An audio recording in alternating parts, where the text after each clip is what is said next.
दोस्तों आपने इस शख्स को कहीं ना कहीं तो जरूर देखा होगा, चाहे इंस्टाग्राम पर स्क्रॉल करते हुए या फिर यूट्यूब पे आपको ये बंदा हर जगह मिल जाएगा। लेकिन आखिर कौन है ये शख्स और क्या कहता है और आखिर पूरे सोशल मीडिया पर इसके ऊपर बवाल क्यों मचा हुआ है, आज इन सारे सवालों के जवाब आपको इस वीडियो में मिल जाएंगे। My time on the planet, I guarantee, will be more eventful. I will die with more stories. I would have made a bigger ripple in space-time because I refuse to comply with just the average, this is okay, you'll be happy with this, take it.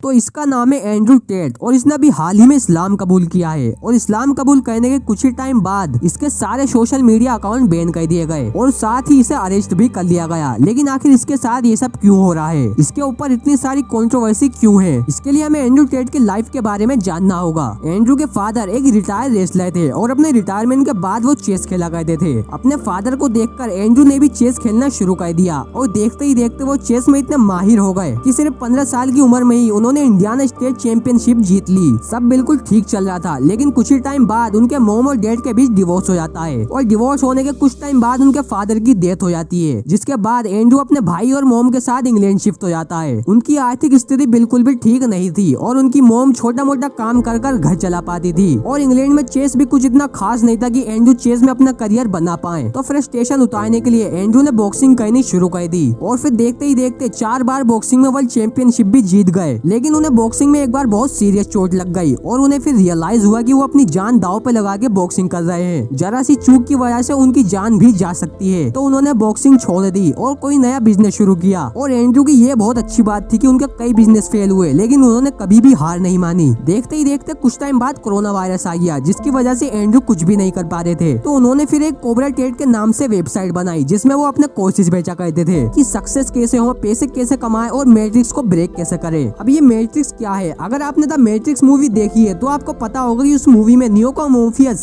एक red pill और एक blue pill offer करता है। एक पिल में इंसान अपनी life को अपनी तरह से जी सकता है, वो कुछ भी कर सकता है, उसे रोकने वाला कोई नहीं होगा। और दूसरी पिल में इंसान को उनके हिसाब से जीना होगा, वो खाएगा पिएगा काम करेगा और सो जाएगा और ऐसे ही जीते जीते एक दिन वो मर जाएगा। वो जो भी कहेंगे उस इंसान को करना पड़ेगा। अब जिसने ये मूवी देखी उसे पता होगा कि रेड पिल और ब्लू पिल का असली राज क्या है। तो एंड्रू हमें यही बताने की कोशिश कर रहा है कि हम कैसे मैट्रिक्स की तरह जी रहे हैं, हम इनके हिसाब से जी रहे हैं। ये हमसे जो भी कहते हैं हमें वो करना पड़ता है। जैसे एंड्रू ने ग्लोबल वार्मिंग का मुद्दा उठाया कि ये बिलियनर्स की कार कंपनियां जब कार बनाती है तो इन्हें कुछ भी नहीं कहा जाता और वहीं गरीब और आम लोगों पे प्रेशर बनाया जाता है कि ग्लोबल वार्मिंग बढ़ रही है, हमें ये और ये नहीं करना है। ये अपने ब्रॉडकास्ट और इंटरव्यू में बताता है कि आज कैसे इक्वलिटी के नाम पर औरतों का ब्रेन वॉश किया जा रहा है और इन्हें कैसे बेहुदगी की तरफ ले जाया जा रहा है। एंड्रू ने कहा कि कैसे ये एडवर्टाइजमेंट के लिए और पैसों के लिए पहले औरतों का इस्तेमाल करते हैं और फिर बाद में यही इक्वलिटी की बात करते हैं। Women don't feel like they need men in a physical sense because life is soft, but it's bullshit, and it's bullshit because you still need men by proxy. 1 and 2, the second life gets difficult. You very quickly learn how much you need men. But women will go, I'm independent. I don't need no man because I have an OnlyFans and men pay my OnlyFans. And if anyone comes up to me, I'll call a male police officer. I don't need men. Shut up, idiot. Of course you do. You just named your whole life is based on fucking men. The road you're driving on was paved by a man. The house you're living in was built by a man. The car you're driving was designed by a man. Your whole life depends on men. Andrew ने speech में कहा कि खुदा ने मर्दों को अलग abilities और अलग कामों के लिए दुनिया में भेजा है और औरतों को अलग एबिलिटीज और अलग कामों के लिए दुनिया में भेजा है, वरना खुदा को 2 अलग जेंडर बनाने की जरूरत ही क्या थी। I would summarize my views on gender by being very simple and stating the fact that I think that the genders are different. I think we have different strengths and weaknesses. I think men are better at some things than women. I think women are better at some things than men. I think when we work together as a team, that makes us the most powerful force on the planet. I think the biggest problems with the world today is that everybody is trying to pretend that they're interchangeably as good as each other at the same things, and that's destroying the teamwork. It's very simple. If I was an accountant and I met a tailor, I'd say, okay, you make the clothes, I'll do the accounting. And then as a team, we have a very profitable business, right? If we were to turn up and we were to decide, you know what, I'll do half the accounting and you do half the accounting, and you do half the tailors and I do half the tailors, where our tax bill will be a mess, the jackets won't fit, like it'll all fall apart. I don't know why it's so confusing for people to sit there and understand and go, yeah, women have certain strengths and weaknesses, men have certain strengths and weaknesses, and when we both understand them, both accept them, and work as a team, then we're a complete package, and this is why God created us to be different. If we were exactly the same, we wouldn't need each other.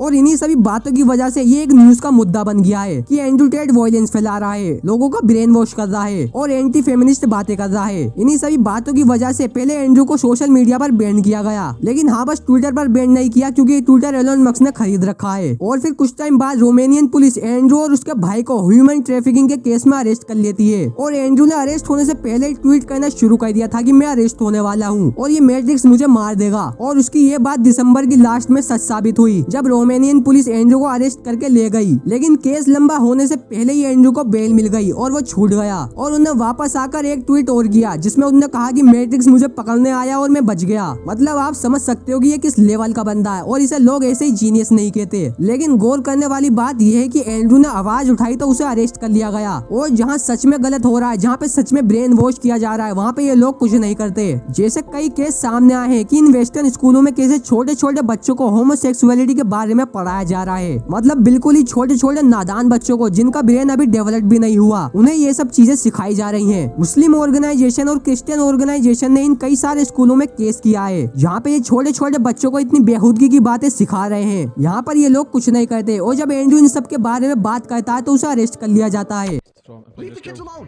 If you want to chop your off, I have nothing against that. I'm not anti-gay. I'm not anti-transgender. I'm not anti any of these things. What I am anti is propagating your worldview on other people's children. If you're gay and you can't have kids, why do you now believe it's your right to go to other people's kids and tell them how to think? You can be as transgender as you like. Don't come talk to my kid about it. That's my child.